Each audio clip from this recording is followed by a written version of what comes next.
Nama saya Arif Rafif dari kelas 12 PS.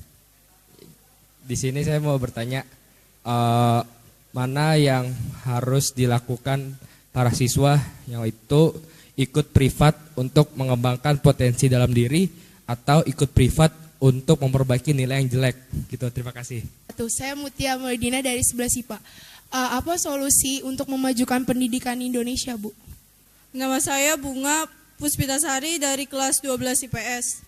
Saya mau bertanya, pada zaman era modernisasi ini, pemuda-pemudi Indonesia kualitasnya menurun. Sedangkan Indonesia membutuhkan bibit-bibit kepemimpinan untuk memajukan Indonesia. Lantas, apakah solusinya atau upaya agar pemuda-pemudi Indonesia dapat menjadi pemimpin penerus bangsa untuk kedepannya? Makasih. Yang pertama pilihan ya antara privat atau mengembangkan diri.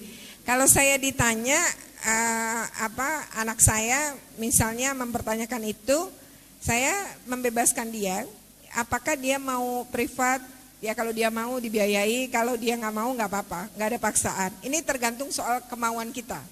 Yang kedua, kalau saya ditanya sebagai orang tua, memilih dia privat untuk mengejar agar nilainya lebih baik, ataukah dia mengembangkan potensinya agar dia bisa berkembang lebih baik. Kalau saya lebih memilih, lebih baik mengembangkan hobimu, mengembangkan potensimu. Kalau kamu suka musik, kembangkan. Kalau kamu suka menulis, kembangkan. Kalau kamu suka bikin film, lakukan.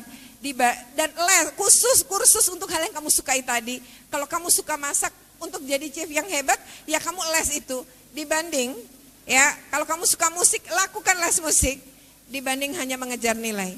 Buat saya yang penting adalah di Indonesia ini hanya selembar ijazah kan. Yang penting lulus aja kan. Nah sebenarnya kalau kita mengembangkan, jadi ada riset. Kalau kamu menyukai teater, ternyata berdampak pada peningkatan nilai matematik kamu. Kenapa? Karena teater itu ternyata menyeimbangkan otak dan ternyata dia itu mampu mendorong. Ini hasil riset loh di Eropa. Ya, jadi anak-anak yang kurang nilainya di Eropa untuk matematika itu bukan disuruh les matematika, tapi disuruh ikut teater. Jadi itu yang disebut dengan terapi untuk dia menyembuhkan dia. Ternyata itu mampu membangun logika karena matematika itu prinsipnya adalah logika. Jadi di sana anak yang kurang itu belum tentu diperdalam soal itu, tapi justru diberi cara yang lain. Kemudian masyarakat Eropa itu lebih malu anaknya nggak bisa antri daripada anaknya nggak bisa matematik. Jadi emang ada satu budaya membangun mental dan karakter luar biasa. Jadi maknanya antri apa? Kesabaran, disiplin.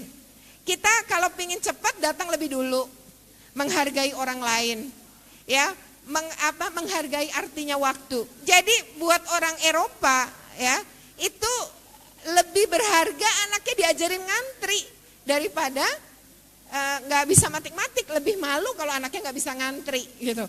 Jadi ada konsep-konsep dalam pikiran masyarakat kita pun yang keliru memaknai nilai. Jadi kita ngejar nilai setinggi langit, tapi sebenarnya hanya hafalan dan kemampuannya begitu masuk ke dunia kerja nggak bisa apa-apa, nggak bisa nulis, nggak punya kemampuan ini, nggak tahan mental. Ya buat apa? Akhirnya juga menjadi pegawai biasa-biasa aja. Jadi memang yang terpenting adalah kamu mengembangkan potensi dirimu. Kemudian yang kedua adalah solusinya bagaimana dengan kondisi ini. Kondisi ini hanya bisa dipecahkan jika guru itu betul-betul dibangun kapasitasnya. Dan saya berulang-ulang mengatakan itu pada kementerian. Begini ya, ini saya ibaratkan analoginya biar kamu paham. Kurikulum 2013 ini kurikulum termahal sepanjang sejarah, yaitu 2,4 triliun harganya. Kalau beli mobil, triliunan kira-kira Ferrari ya. Jadi kurikulum ini ibaratnya Ferrari. Bagus banget, mesinnya canggih. Tapi guru fungsinya menjadi supir. Problemnya gurunya nggak bisa nyetir. Bisa nggak bawa kurikulum ini? Nggak bisa. Akhirnya mobil Ferrari ini cuma dilihat-lihat, dielus-elus, ya kan? Aduh, tebel, bagus gitu ya.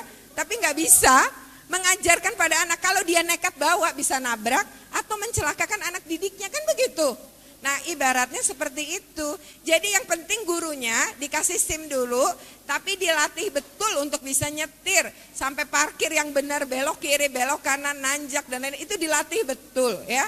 Nah, jadi penyakit pendidikan kita ini saya kasih tahu ya ke kamu soal bagaimana parahnya penyakit pendidikan kita.